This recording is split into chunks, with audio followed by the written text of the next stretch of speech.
tenemos nuestro primer invitado de hoy, es Alfonso Medina. Muchas gracias por estar con nosotros, diputado y presidente de la Comisión de Finanzas de la Asamblea Nacional. Bienvenido al programa. ¿Cómo te ha ido? ¿Cómo está esa lucha legislativa? Hola, muy buenas tardes, gracias por la invitación. Bueno, en la Asamblea trabajando muy fuerte. De hecho, en la Comisión de Finanzas teníamos una agenda parlamentaria de 5 leyes, de las cuales ya 3 fueron aprobadas en segunda discusión. Una fue aprobada ya en la plenaria, aun cuando fue declarada inconstitucional, que fue la reforma a la ley del Banco Central. Las otras 2 están ya para segunda discusión en la plenaria. Y la cuarta ley, que tiene que ver con la Ley de Haciendas Públicas Estadales, estamos en el proceso de consultas.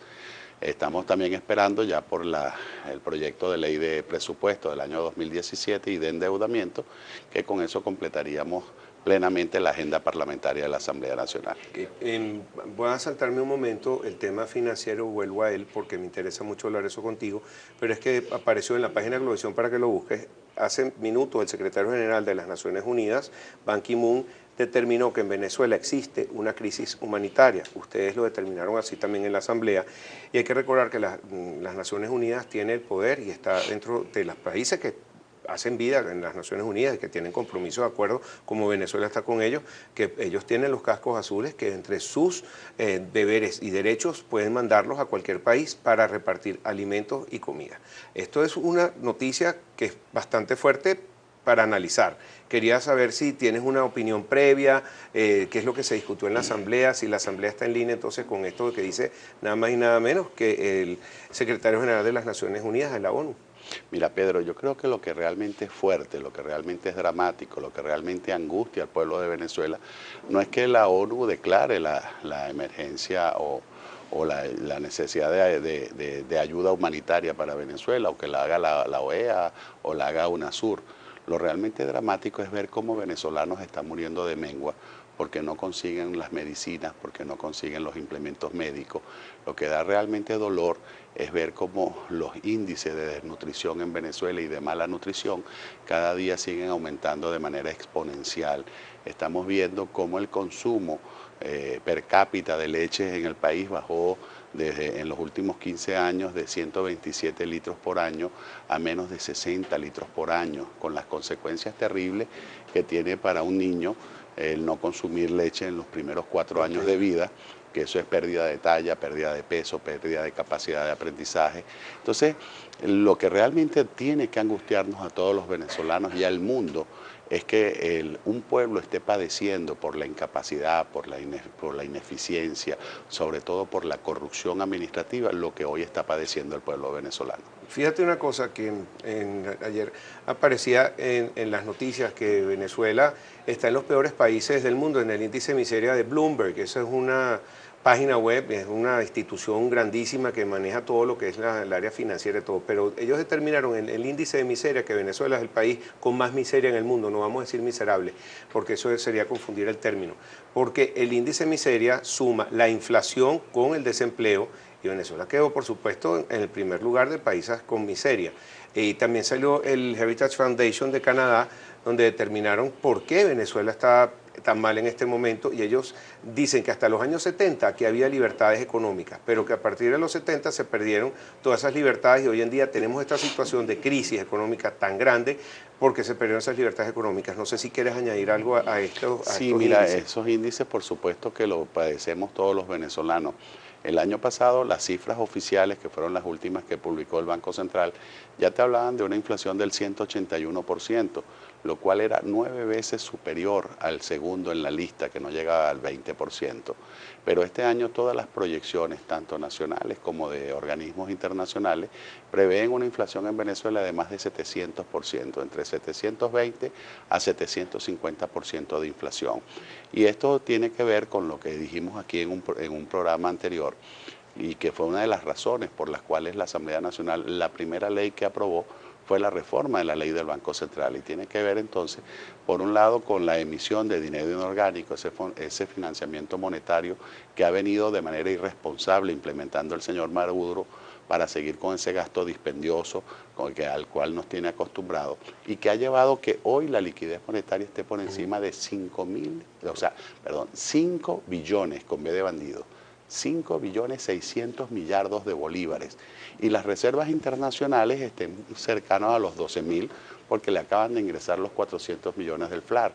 Es decir, hoy tenemos menos de la mitad de las reservas de hace 4 años, pero tenemos 14 veces la liquidez monetaria que teníamos hace 4 años cuando llegó el señor Maduro. Okay. También quería preguntarte un tema que es un poco controversial porque el país se queda sin capacidad de maniobra financiera, no tenemos dónde sacar recursos y tenemos algunos organismos colaterales que podríamos acudir, como el Fondo Monetario, el Banco Mundial, algunos fondos colaterales también latinoamericanos, pero todos estos procesos de venta, swap, compra, venta, lo que sea de cualquiera de estos activos necesita la firma de aprobación de la Asamblea Nacional.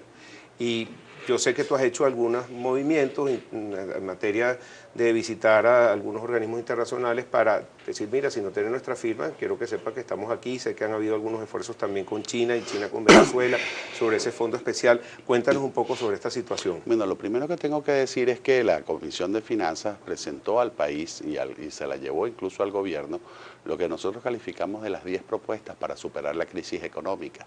Entre ellas estaba la necesidad del refinanciamiento y la reestructuración de la deuda, pero dándole carácter de Estado, es decir, una deuda que debe ser asumida tal como lo establece la Constitución en un acto jurídico complejo, es decir, por un lado el Ejecutivo se compromete y por el otro lado el Parlamento Nacional autoriza ese compromiso. No puede ser un solo poder público el que siga endeudando o hipotecando el futuro del país y sobre todo que lo haga sin ningún tipo de control. Por eso, lo importante en este caso es que estamos convencidos de la necesidad de refinanciamiento. Lo que no vamos a permitir es que Venezuela se siga hipotecando sin que los venezolanos sepamos el uso que se le dan a esos recursos. Venezuela ha aumentado la deuda en los últimos 15 años de un poco más de 23.000 millones de dólares, que fue la deuda que se recibió en el año 2000, a un poco más de 250.000 millones de dólares. Y eso se hizo en el momento de la mayor bonanza petrolera de toda la historia republicana de Venezuela. Por eso, la pregunta es, ¿a dónde fueron a parar esos recursos? ¿Cómo se sigue malgastando, dilapidando o perdiendo en las fauces de la corrupción administrativa tanto dinero? Fíjate lo que nosotros denunciamos recientemente. Aquí yo tengo las páginas del Consejo Mundial de Oro, donde aparecía Venezuela en el puesto número 16. ¿En qué año? Estamos hablando de abril del año 2016, hace Okay. 4 meses atrás. Aparecía Venezuela en el puesto número 16 con más y te hablaba que tenía en reservas de oro la cantidad de 361 toneladas. Luego cuando vemos la misma página, pero del mes de mayo del 2016, nos conseguimos que ya Venezuela no está en el puesto 16, sino que pasa al puesto 21. Y en vez de 361, apenas nos quedan 272 toneladas de oro. O sea, un tercio de todas las reservas. Estamos hablando de que 88 toneladas de oro no sabemos cuál fue su destino. Esos no fueron porque se descubrió a través de las reservas de oro de que tenían en los suizas que se había esas toneladas de oro para allá. Sigue pasando en el mes de junio, ya no estamos de 21 sino de 22 y aparecemos entonces ahora con 230, es decir, 42 toneladas menos. En el mes de julio, entonces ya estamos desde 23 y lo que nos quedan son 206 toneladas de oro. En total, 154.8 toneladas de oro, el equivalente a 12.384 lingotes que no sabemos a dónde fue a parar. Si es que se vendió, ¿y a dónde entonces que me digan a quién le vendieron, a qué precio vendieron, y por supuesto qué uso se le está dando a ese recurso, porque lamentablemente los venezolanos estamos viendo que no ha aumentado los niveles de importación, por eso seguimos con los niveles de escasez tan altos como los que tenemos. Entonces la pregunta es ¿dónde están esos reales?